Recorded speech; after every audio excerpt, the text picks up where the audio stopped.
I talked way too much on All that. right. No, you didn't. You did good. We had a lot of good stuff to talk about there. And I wanted to say that we were talking last week about, hey, have you been going on bike rides? What have you been doing out there? But man, over the last week, I've had several great bike rides. Yeah. And I found a great bicycle trail just yesterday. It's near my house, and Anne Marie and I, after work, we put it not near enough for me. Oh, you froze up, bud. To just ride out there, but I put the bikes on the back of the car and on the bike rack, and went out there and got a chance to get on the trail. And it was a beautiful trail, like so well manicured, and nice. It was just a delight. Boy, I tell you, the night sky here as the sun is setting and everything, it's just absolutely beautiful sunsets here. And we got to see another glorious one last night. And I don't know, man, I've been riding my bicycle around the neighborhood with Anne Marie, and it's just been a pleasure. I still froze up. I'm able to get lost in my neighborhood. It's that lots of turns and stuff like that, and it's pretty cool. It's pretty cool to be able to do that, and just been really enjoying that. Hopefully we'll be getting to do some more of that this weekend. I love the sound of that. Now I'm betting that you see more stars than you've seen in 20 years. Oh, absolutely. That's been just a big highlight here, is being able to see all the stars. I can see in the early night sky, Orion right above and you froze up again. My house, and I just love that. We could see stars in Los Angeles, but not, just the real bright ones. Now we can see so much more, and there's just beautiful night skies here. And another thing too is at night the coyotes come out, and I hear them a lot at night, howling and making that noise. I don't know why they do that. I think it's because they found a juicy rabbit or something. There's rabbits everywhere around here too. So there's plenty for them, but it is when the sun goes down and I'm riding, and you froze up again, around and everything, I think about those coyotes that could be everywhere. I find, Barry, when we freeze up, that the video catches up, and if we just remain patient, it'll just catch up. Well, it kind of does. It's really weird because your visual picture is so out of sync with what you're saying. It's bizarre for me. Yeah. It's been a tough couple minutes here since we started after show with them. I wonder why. You needed that booster, I would. I did the trick I guess so. I did the trick where I turn off all the things that are, online. Yeah. And I think it's helping a little, but I think you're right. I think I do need to get a booster, whatever. Yeah. Well, if you were only getting the 40 megabits per second there, yeah, you do need the booster. Yeah, I don't know how much better it can get over here, but if you get a booster midway, I think it'd get a lot better. You'd probably get up to 60. Yeah. All right. Well, I think that. And you froze up again. That's as fast as it'll get. Probably. So did you. Oh yeah. What else you got? Oh man, so you were talking about this whole thing. Gosh, there's so much going on in the news here. It's hard to figure out which to grab next, but you were talking about this Leah Thomas, right? The swimmer. So Leah won this NCAA championship, but there's this interesting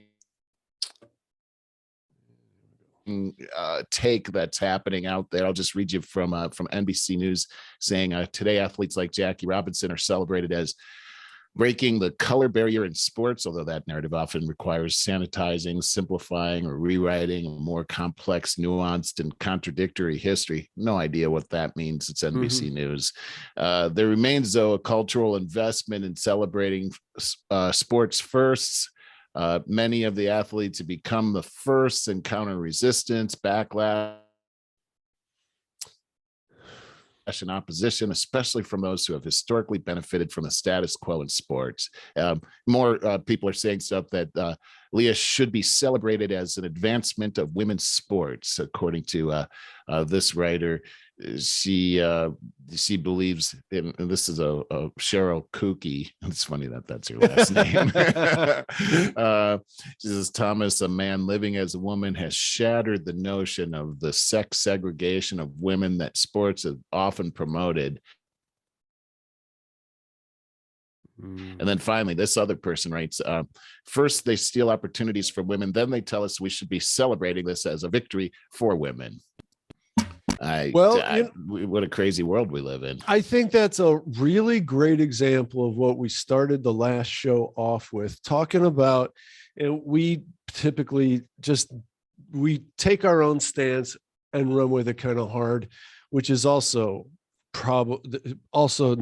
playing into the game of division in this country, because there's no absolute right there. There's good and bad on both sides, and there are degrees of it, and different people are going to have different opinions about those degrees, because the person said this should be celebrated as a victory for women. Well, maybe some women would feel like that, but I have a feeling, I can't speak for womankind, but I have a feeling that most women will feel slighted by that. And what I mean is do you say trans man or trans woman? Which is correct? Yeah. I'm not the expert on this. Okay, the man that transitioned to a woman, right, and is now killing it in swimming. A trans woman, right? That's a trans woman. Okay. Yeah. My guess is most women will be like, no, this is not cool for women. I would love to see a poll on it, but the problem is here, everybody gets too emotional, so we can't have a discussion, because there's degrees of rights and wrongs on both sides. Yeah, I agree. Like I kind of feel like, I feel like you're right on this. That I mean, just trying to put myself, like if I mean, there are things that women can naturally do better than men can, and if suddenly I had to be in a competition with all women where they had some type of an advantage, and I had to I now the playing field is different, not fair for me. I can't imagine how I would not think that was not right. Yeah. I just this is the thing that I'm thinking, Barry, is this whole Me Too movement and equality towards women. I am so down with that thought. And this just seems like, if you take a look at, Leah Thomas, Leah Thomas looks like a man. Leah Thomas has a stature that, if you saw the photos after, Leah Thomas is like twice as big as these other women that I mean, it's hard for me to say she for Leah, because he looks like a he to me, and he looks very muscular, and that's the whole thing, the muscle mass that a man has compared to a woman. How can they compete? I just think it's so unfair to women. And here, the whole thing about the Me Too movement is, men taking advantage of women, and so that women don't have a chance, and oppression of women. And this seems sort of like the epitome of that whole thing. And yet people are celebrating it as a celebration, like that's something women should be celebrating. It just seems like the demise of women's sports. Right. And the thing that should be done here, what the shame of it is, I'll just have to say again, is that people get so emotional about this that we can't have the discussion. No, you're right. There should be polls taken on what most people think about this, their opinions on it. And there should be just intelligent debate to be had about it. What do we do here? And my tendency to think is okay, let's look at the percentage of trans women, if I'm using the word right. And if I'm not, please forgive me. My God. I'm ignorant on this, but the percentage of trans women in sports, competing in sports, is probably less than 1%. Oh, and absolutely. Yeah. Who do you want to suffer the most? It's like, maybe you just, have to say, look, I'm sorry, but you can't participate in women's sports as a trans person because it's not fair to everybody else. And that's unfortunate. And that's it. Because man, my heart's out to you. If you're, if you feel like you're trapped in the wrong body and you have to make that truly courageous transition into a different gender. And I imagine that's painful in so many ways, but it's better than the pain you've been living with. I mean, think about all that. That's a terrible situation, but it just doesn't seem fair to all these women. Obviously it doesn't seem no, it doesn't at all to me. I just think back to when I used to run track in high school. We had at Hudson High, we had a really big track team, both for boys and girls. And the boys track team was a Suburban League champion, like 3 out of the 4 years I was there. But the girls team was like state champion quality. And they had some great female athletes on that team. I mean, if you compare their record to the boys' record, they blew us away. I mean, they were that much better than us. But I remember thinking that, gosh, if I were to put my times up against any of these girls, there's none of them could beat me. And yet they were state champions. In fact, I remember my senior year, my time in the 800, if I were a female, those would have been Olympic qualifying times. And, I was just a high school athlete. And so imagine if I decided to become a trans woman, that would have been so unfair. I didn't have to work as hard. I wouldn't have had to work as hard to get to that level. And that's the point. But to me, that's the whole point of women's sports, is that sports in general, hard work pays. Here's a take: is if the analogy to Jackie Robinson was accurate, the logical conclusion would be getting rid of separate male-female sporting events the way we rightly got rid of separate black and white sporting events. Skin color is irrelevant to athletics. Sex is not. I think that's a very accurate take right there. It is very accurate. The thing, we're not going to solve this. It's messy. It's really messy. It is messy. And I don't know, how do you solve this? You're right. Somebody's going to be upset. And that's kind of how the world is that sometimes there is a right and a wrong. And I don't know. I don't see where this can be right. There's a whole lot of things in life that aren't fair. Most of life isn't fair. But I'm going to take that a little bit further. Go ahead. Twitter. We talked a little bit about the Joe Biden, Hunter Biden thing earlier, but Twitter is also targeting those who dare to speak out against the UPenn trans swimmer Leah Thomas, including the fellow competitor in the pool. Reka Greergy is the woman who missed out on a place in the swimming final won by Leah Thomas, and she tweeted about it and Twitter suspended her. Yep, that sounds about right. Yeah, that's par for the course. She loses the race to, this trans biological woman. man. It's a man, right? And she's not happy about it. Who would be happy? You work all your life to do that. Right. And you tweet about it, and they ban you. Right. I just think that's really, really, really crazy. Lots of people getting banned on Twitter these days. I had another article. They're insane about all these people that have recently been banned on Twitter. I don't think I have it right here, but it's crazy. I mean, they're just. You say anything about these kinds of things and you're done. You're going to get this agenda driven. Yeah. Oh, it was Babylon Bee. Did you hear about that this week? Sounds familiar. So Babylon Bee, always in the news. They're what do you call it? The kind of writing that they do. Satire. Satire, right? Mm-hmm. And so it's funny. Whatever. Like so. Yeah, just like the Onion, and it was that the woman that was the woman of the year for USA Magazine was Rachel Levine, who is a trans man, and so Babylon Bee made Rachel Levine Man of the Year, and so they got banned from Twitter for saying that. I remember seeing that story, but I just don't remember the particulars.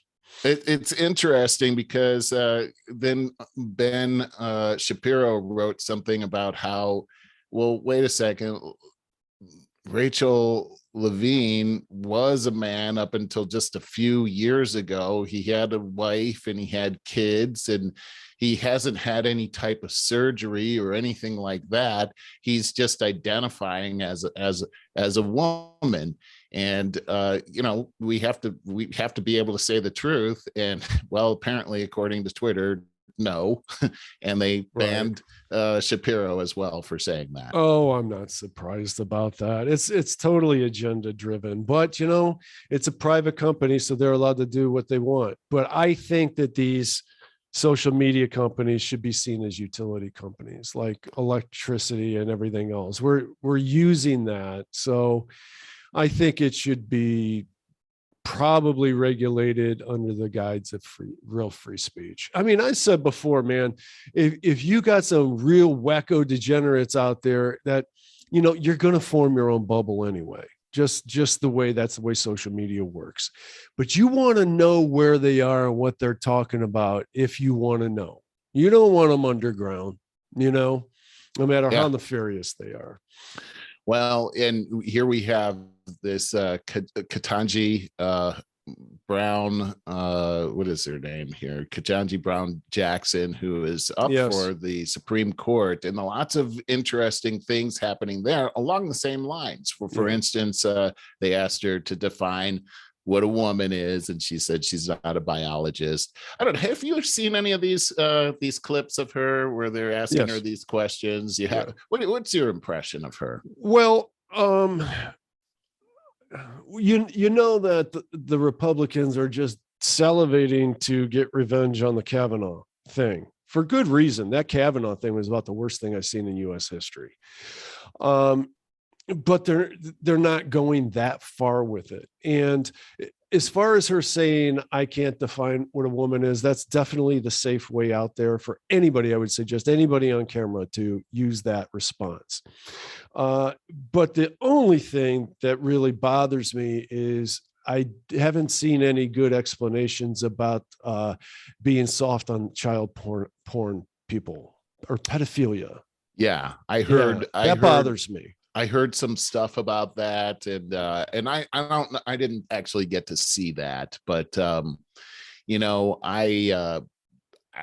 heard that she was more lenient, didn't throw the book at some of these people that were involved in child pornography. I don't have enough facts to be able to comment on that whole thing, but one impression that I have is that this is a person that knows how to play the game, and she knows how to answer these questions. She's been well coached. She's very well spoken. She's definitely got charisma as well. I don't agree with a lot of the things that I've heard so far, but I don't know if I've got a lot of context on those things. I think you're right about that whole thing about Kavanaugh and the Republicans wanting to get revenge, but they know that even if every single Republican votes against her, that the Democrats are all going to vote for her, and she's going to be able to get in. So they really don't have a chance at stopping her from becoming a Supreme Court justice. And also it doesn't tip the scale from conservative to liberal or left in the court. So it's not as important as the Kavanaugh one was to the Democrats. So we're seeing a completely different thing here.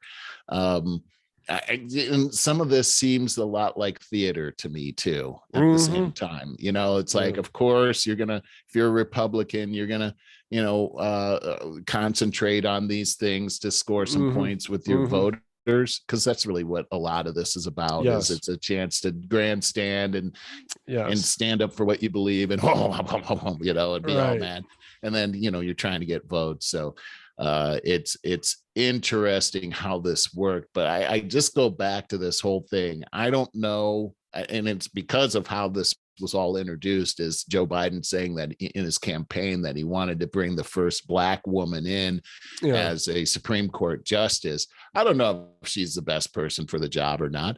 And that goes back to what you were saying earlier, is that if we pick these people based on just the color of their skin or a certain attribute, it's like so that, racist. We're never going to know whether or not we got the best person. And 9 times out of 10, probably more than that, 99.999 times out of 100, we're going to get the wrong person. In case in point, wrong screening techniques. Yeah, and you take a look at what happens when you bring the wrong person in. It's pretty crazy. Take a look at what's happening with Kamala Harris right now, and it's ridiculous. I got a clip of Kamala here that, because it's it's gonna be so cringy. They're all so cringy. Sometimes it's fun to watch these things though, but here's the governor and we were all doing a tour of the library here, and talking about the significance of the passage of time. Oh, this one, right? The significance of the passage of time. So when you think about it, there is great significance to the passage of time in terms of what we need to do to lay these wires, what we need to do to create these jobs. And there is such great significance to the passage of time when we think about a day in the life of our children. I think you said it best, is like when she speaks, I think you said this last week, when she speaks, you feel like you're in kindergarten and like the kindergarten teacher is talking to you. But she said nothing there. It said nothing. Nothing at all. That was word soup. And totally. That's what you got when you pick somebody based on simply the color of their skin as opposed to the content of their character. And this is the quagmire that we find our politics in today, where it's like, well, we've got to get the first Black person, or the NCAA. We've got to get the first trans woman. We've got to get the first whatever. That doesn't matter. None of that stuff matters. We need what's best, and content of characters, how you judge these things. I know. All that's getting tiresome. The only 2 words that she was missing from that word salad there was macro and micro. They do that. AOC is great for it. She can talk for 30 minutes straight and not say a word, and talk about, and at the macro level, the passage of time is really going to lead us down the correct road to the micro level passage of time, which will take us into the future, where the passage of time is greatest for all of us. And they literally say stuff like, I just made that up. When we think about a day in the life of a child, like, where did that come from? What the hell was she? What was she supposed to be talking about? Like, what was the question? And the cow jumped over the moon. Anyway. Yeah, she's something else, man. She's scary, and we're one short little heart attack away from her leading the free world. Because of identity politics, and just because we want to, we're virtue signaling. That goes back to that whole how dangerous is virtue signaling. It's extremely dangerous. I just saw something. One of my favorites to pick on is Nancy Pelosi, but I just read this one. What is she rubbing her little fists together over now? Oh, here it is. Let's see. Nancy Pelosi's husband bought $2 million worth of Tesla stock while she pushes for the green spending. And by the way, let's see. So that was 2,500 shares of Tesla stock. He paid $500 a share. Now it's reaching $1,036 at one point. So he doubled his money, and here she is in charge of that whole thing. And gosh, how it's just another example of how unfair it is that these people get to do this. And as I recall, they're worth something like $180 million. Why not? And look how old you are. Why not save face? Like, is it just that tempting? He can't not do that. Yeah, he's got to do. He's addicted to it. Yeah, yeah. And then also this week, Madeleine Albright passed away. That's right. She was 84. So gosh, 84 doesn't seem that old anymore to me. Anymore it doesn't. Yeah. Well, for women, for men it Yeah. does. Yeah. Her family announced that she passed away. She was the former Secretary of State under Bill Clinton. Boy, she really came on the scene like gangbusters and has said some pretty outrageous stuff. I've never been a fan of Madeleine Albright. I don't know much about her. But here she is, the first woman Secretary of State. Here another first. I remember her saying during Hillary Clinton's campaign that there's a special place in hell for women who don't support women. I thought that was a really terrible thing to say. Well, you know what? That's funny coming off the heels of that conversation about the swimming stuff. That's why I brought it up too, is that it is so interesting. And here she was supporting Hillary Clinton, who went after these women who had accused her husband of sleeping with them and tried to destroy them. And there's such a you really hypocrisy. All of this speaks to the hypocrisy that is Washington D.C. these days. I don't know how these people actually look at themselves in the mirror. I don't know. I really don't. But you got to be pretty crooked to get into that business, it seems. Yeah, or you just have like some very, very serious tolerance to be able to put up with that, I guess. Thing. Here's another story. California in the news with some new abortion bills that came up. This is happening. We're seeing this across the country right now. They intend not to codify the killing, or they intend to not only codify the killing of unborn children throughout all 9 months of pregnancy, all 9, but to decriminalize killing newborns days or even weeks after birth. What? New language added to AB 2223 last week revealed the disturbing intent. The proposed legislation would shield a mother from civil or criminal charges for any actions or omissions related to her pregnancy, including miscarriage, stillbirth, or abortion, or perinatal death. Although definitions of perinatal death vary, all of them include the demise of newborns 7 days or more after birth.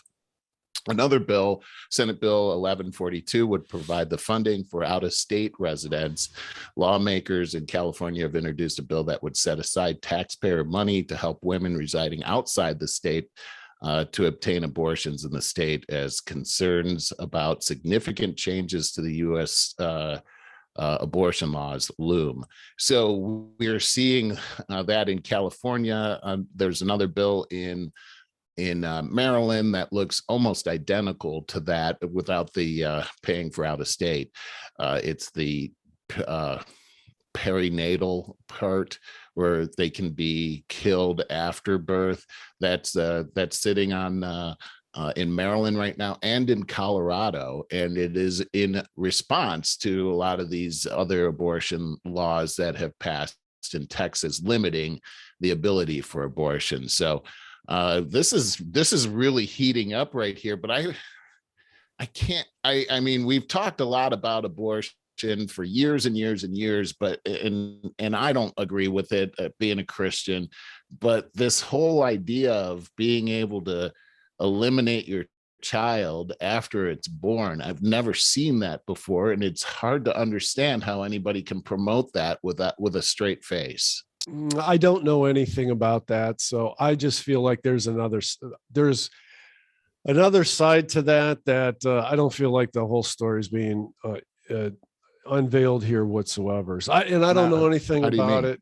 Well, I can't imagine that there are people that are going in front of Congress saying we can kill live babies. It's hard to imagine. It's very hard to imagine. But if you look at the plain text of these bills, and you can look them up for yourself, that's exactly what's happening. There is not another side to this story. It is what it is. And this is it's hard to be able to imagine that that's happening. But again, these are the bills that are in front of California right now. And by the way, it was another log on the fire for me as far as getting out of California, because this is something I would be paying for with my tax dollars.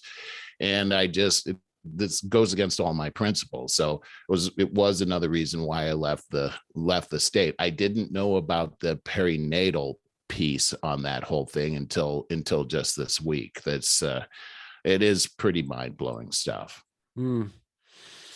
Yeah, here's another one here for you. I can tell you're uncomfortable with that whole thing. Well, I don't know anything about it. I don't really believe it, to tell you the truth. Well, look it up yourself and you'll see it, because this is, I mean, it's AB 2223 and Senate Bill 1142, and you can look it up for yourself. It's right there. Arkansas judge strikes down 4 voter integrity laws as unconstitutional. This is big too, because we're also seeing these voter laws that are happening in response to the last couple of presidential elections, the 2016, where the Russians hacked us, and 2020, where Joe Biden stole the election. Who knows what exactly happened? I don't know that we'll ever find out, but it's definitely something that's in the news these days. This judge actually struck this down. His name is Judge Wendell Griffin. He reversed these two orders, and it was brought by the League of Women Voters of Arkansas, that claimed that the statutes disproportionately harmed voters of color. And here's what they dealt with. Act 728, which came in response to complaints about groups giving food and water to voters, prohibited individuals from being within 100 feet of the polling place unless they were entering or leaving the facility. And then Act 736, a measure aimed at ballot harvesting, stated that the possession by an individual of more than 4 absentee ballots creates a rebuttable presumption of intent to defraud. Act 973 reduced the time for voters to ask for absentee ballots. So that's it. This was shut down. Apparently, this particular judge has a lot of things reversed, but he shut this down, saying that the state did not prove that they needed to have this. It was based entirely on conjecture and speculation and cannot be permitted to supply the place of proof. I personally don't see how these provisions are somehow unjustly against people of color. I don't see how this harms people of color. Do you? I guess I didn't really catch. Just tell me in plain English, how are they saying that? You can't. There's 3 things. You can't bring food and water to people standing in line in the voting line. You can't ballot harvest, get like 10, 20 ballots and turn them in. But, I just brought this in from the neighborhood, and it reduced the time for voters to ask for absentee ballots, which was many, many weeks before because of COVID. But how does that impact people of color? Oh, I don't see that. I don't understand that in any way.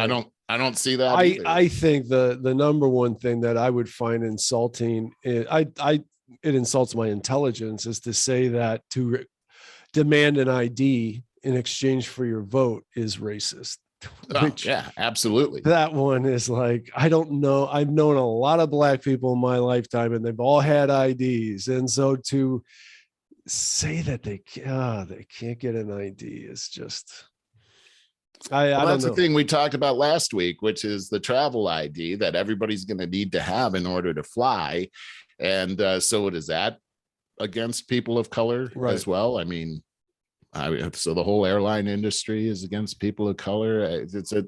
None of this passes the common sense test whatsoever. Okay, so about bringing people food and water up in line, I don't care about that either. I guess you could eliminate that, because I think what they're trying to say is there might be some kind of coercion. Is that it? That's exactly what it is what they're doing is they're going up to people that are standing in line, and they're representing a particular issue, or they're representing a candidate, and they're trying to persuade them to. I don't want that either. Right. And let me ask you this. last time you went to vote, or any time you went to vote, had you ever felt like, oh my gosh, if I don't have a glass of water now, I'm going to die? Right. No, Or so I haven't eaten all day, I'm going to pass out. Somebody should be giving food in this line. I mean, I've right. never thought any of these things. I've been voting all my life. So how is this? And I'm black. So how is this against me? I'm not right. And not other people, just black Right, people. yeah. Black people tend to starve in lines. Like they never eat when they show what up. were like, there were what were the like two other ones you said there? So it was that they can't be within 100 feet of the polling place. They can't, you can't ballot harvest. That was the other I one. agree with that totally. Yeah, and the reduction of time for voters to ask for absentee ballots. What's missing from the article is how much time was before and how much time is now. But we never really had a problem with the time frame of requesting an absentee ballot until COVID happened, when they just made it unlimited. You just anybody can. We're just going to send them out to everybody. That's what happened to me. I got one in the mail. But then now you got all these, they can, there's all kinds of problems that come out of that whole thing. And it makes it a lot easier to ballot harvest that, and also intercept ballots out of people's mailboxes and things like that. It just makes it a lot easier to cheat. Yeah. But how is everything it against needs black up. people? How is it against people of color? You just, that's the crazy part about that whole thing. So this was a law that was enacted by the Arkansas government that went through the legislature. It was passed by the governor. Now some judge comes out and strikes this down and says, well, you didn't prove that we needed this. Even that, on the basis, ruling that out on the basis of they didn't prove that they needed the law. That's not how the law works. It's very interesting how that came about. Yeah, well, it's in this age of scrutiny and untrusting, just distrustful times, we really need to have some kind of a committee, something that is designed to tighten up voting so that there is more trust in the system. And I mean, I know that in the last election, we were getting in the mail all of these requests for votes left and right. We sat them all down on the counter and like, what is all this? It was very confusing. And it just really needs to be cleaned up. But I mean, I see what's going on here.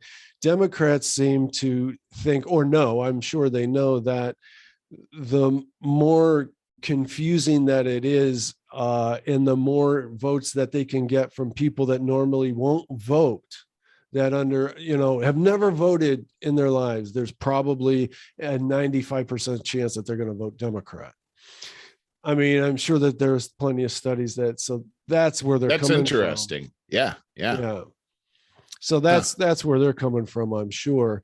And me as an independent, I just want it to be tightened up. And frankly, the way I really feel, I feel that voting should be a privilege, and we should, if there are people that you can't get the vote, then I don't want them to vote, because I would imagine that they're really not as coherent as you would want out of your voters that are having an impact on your country. That's what I would think. I don't want just anybody. And I don't want to go into, I know that there was a thing about, by the way, I'm a registered Democrat, but there was a thing about trying to, I'm sure it's still going on, to get people in prison the right to vote. God, no, I don't want people in prison having the right to vote. They've lost, first of all, the privilege. And secondly, they're telling you that they're already maladjusted. So it's not what I'm looking for out of the voting public. No, I totally get what you're talking about there, and it should be a privilege, and it should be, unless you have some type of a disability where you can't make it to the voting booth. There are ways for you to get absentee voting and put your vote in there as well. But there should.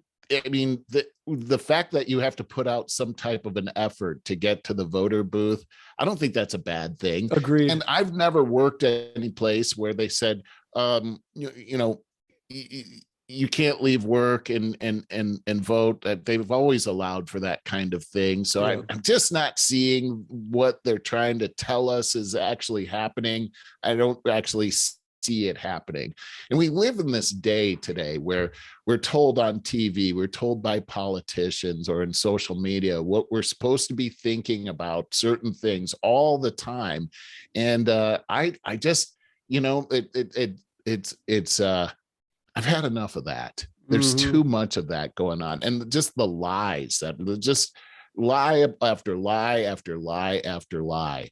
I know we talk about this, but gosh, as we take a look at our gas prices that are going up at such a quick rate here, and we're being told that it's Russia, it's Putin, it's Putin's gas hike. What? Yeah. No, that's not. This has been happening for the last year, nearly year and a half now. Yeah. It's not, maybe that's making it go up even more, but that's not the reason why our gas prices are like that. Correct. It just infuriates me that they would put that out there. And, I think for the most part, people, and we've talked about this before, I think people are starting to see through that whole thing too. I don't know. I hope so. I mean, I think people are pretty easily manipulated. So that's for sure. Well, here's something in the news here today, as I'm sure you're experiencing the same thing, Barry, over there. But gosh, going to the store these days to pick up food is getting more and more expensive. It's really crazy. Here's a factor that I hadn't thought of before, but farmers are paying triple now for fertilizer. Yep. July 2020, fertilizer was $200 per ton. By February of this year, it was more than $600 per ton. Experts estimate that without the fertilizer, we would be without 50% of our food supply, and fertilizer is absolutely necessary for plant growth, blah, blah, blah.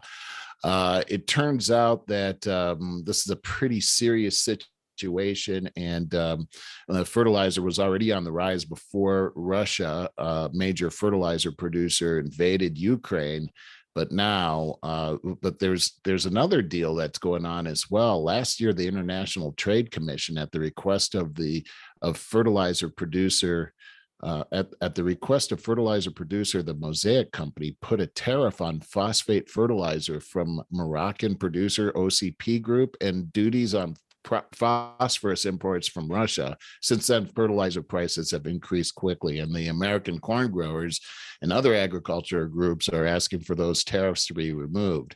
So it's not just a war in Russia that's causing this to happen.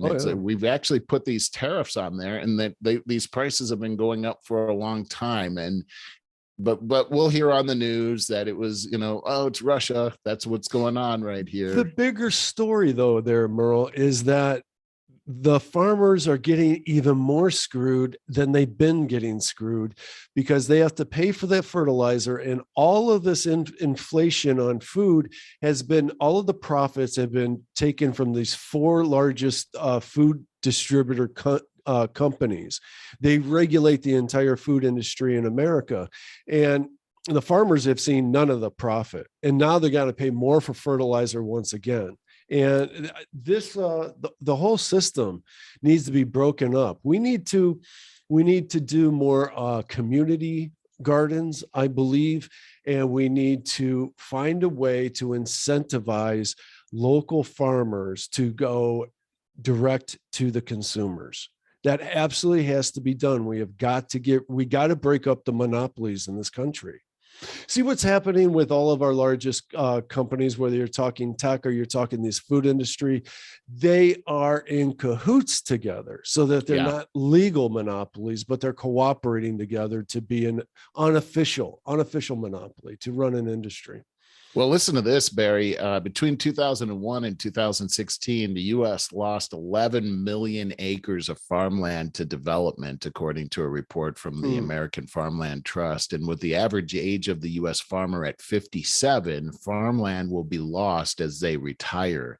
Here's a quote. We have data showing 336 million acres of farmland is going to change hands in the next 15 years. And that's something we're really concerned about. With the change of hands, what is known what is not known is who is going to operate it. And we've talked about this before. There's the CCP has been buying up a whole bunch of farmland, but so has Bill Gates buying up a lot of farmland. And I don't have a good feeling about anything that guy does these days. No. The farming situation is at a very crucial state right now as we put those two things together, that a whole bunch of farmland is about to change hands, and you've got these higher prices for fertilizer. These farmers have had to do more with less over the last couple of decades because of the shrinkage of farmland, and fertilizers have been the key to that whole thing. Yeah.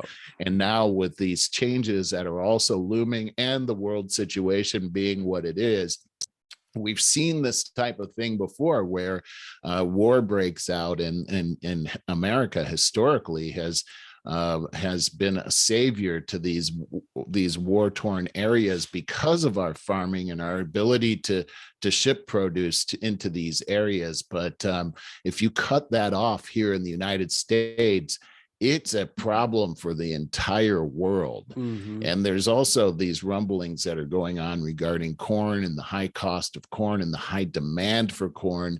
And behind the scenes, you're seeing this crazy spy versus spy stuff regarding genetically modified corn seeds and stealing the intellectual property regarding that. That's another big CCP thing that's happening. And then coming into the corn market and trying to steal that market, which is highly lucrative right now. All these things are factors that are having an impact right at the supermarket right now, and that doesn't look good for the future. So hopefully that'll change around, but something to have on your radar.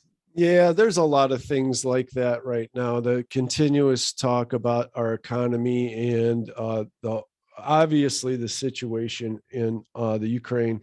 I got to tell you, I think we're going to be seeing suicide rates skyrocketing. Violence. There's a thing like the violence on airlines and all kinds of other places we've seen coming off of this crappy COVID couple of years has changed our psyche. It's really, I think it's going to unveil itself even more, but to come off of COVID and slide into this crap, I've intentionally tried to stay away from this kind of news in our podcast, because even right now, we're going to end this on a really crappy note. And I think everybody needs to, you got to find the balance. You got to stay informed and do what you can as your duty as an American citizen, to do what you can to right the ship in whatever way, spread the good word or whatever. But you can't get too sucked into all the really bad news that's going on. Well, you can't control it, right? I mean, you're not in control of those things. What I'm trying to say is, Merle, I think that there's kind of a tailspin going on where there is a natural depression going on in this country. I agree with that. Yeah. And fear is heightened. So what do you do when you get more fearful? Is you seek out the negative stuff because you want to know where it is and what you can do about it and so on, which I think is creating more and more fear. I think we're in a tailspin psychologically, all of us as a population. Yeah, I see that too. And you know, that's why it's so important to do your thing, like staying healthy. Like we talked about going for walks and getting on your bicycle and doing all these kinds of things. That's important to do because you don't have control over these things. We need to be informed about what we need to put first things first. Our priorities should be on those around us and our loved ones, and having a good quality of life, and you know, taking care of your neighbors as well and being good to them. I mean, we started out talking about an interaction that you had with some new friends, or you're walking your dog and everything. It's important to maintain those kinds of relationships and being able to talk about how you can maintain those relationships in times when like they go this. Sideways. Really important. That's really important stuff, because at the end of the day, we need each each other as human beings. We need to be unified, not divided. And we need to be able to also realize that, hey, I'm not right about everything, and you might know more about something. I should probably. It might be okay if at the end of the discussion that we both have different opinions. That's okay, because we could still both be right, or we could both be wrong.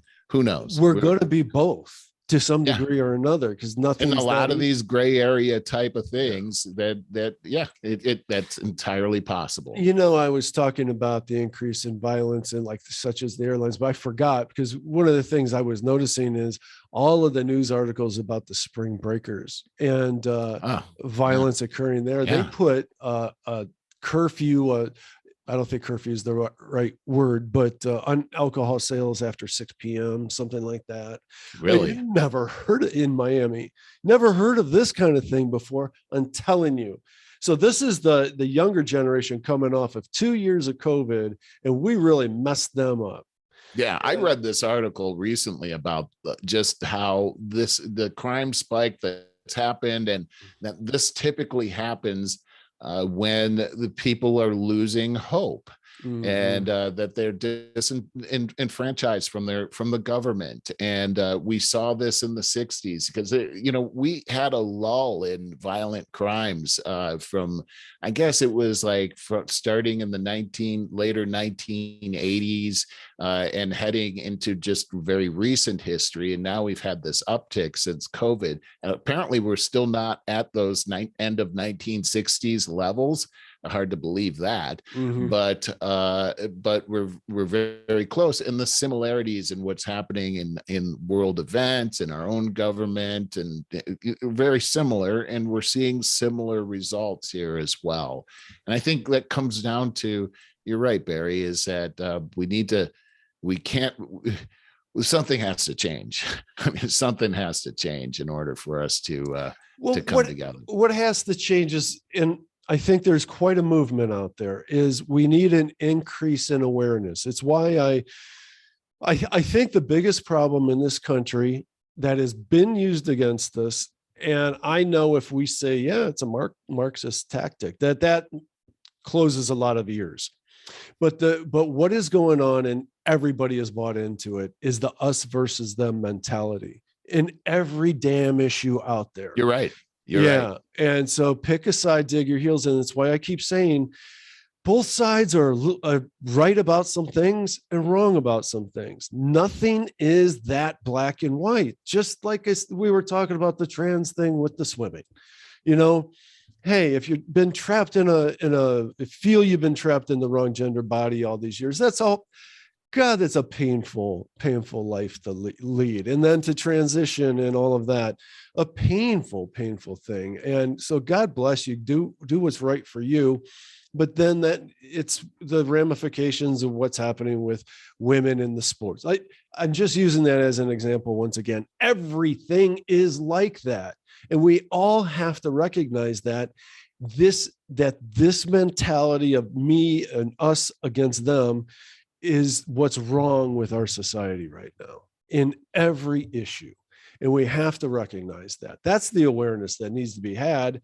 And even about the news manipulation, God, you got to moderate a bit.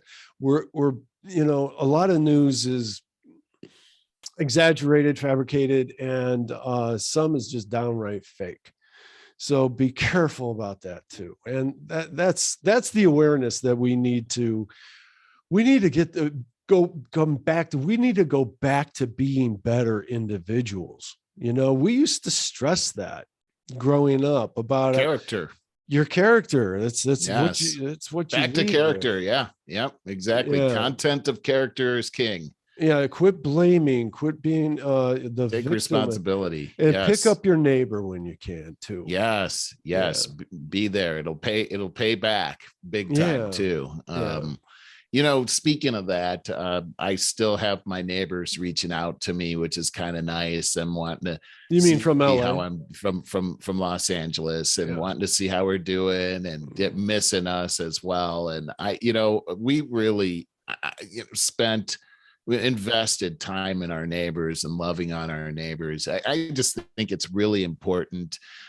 We got a lot of very heartfelt goodbyes when we left, and one of my neighbors was like, "I'll never forget when that person broke into our house, and you were right there praying for us and everything, and we chased some guy out of the whole neighborhood. He broke into several of our places, almost got into mine."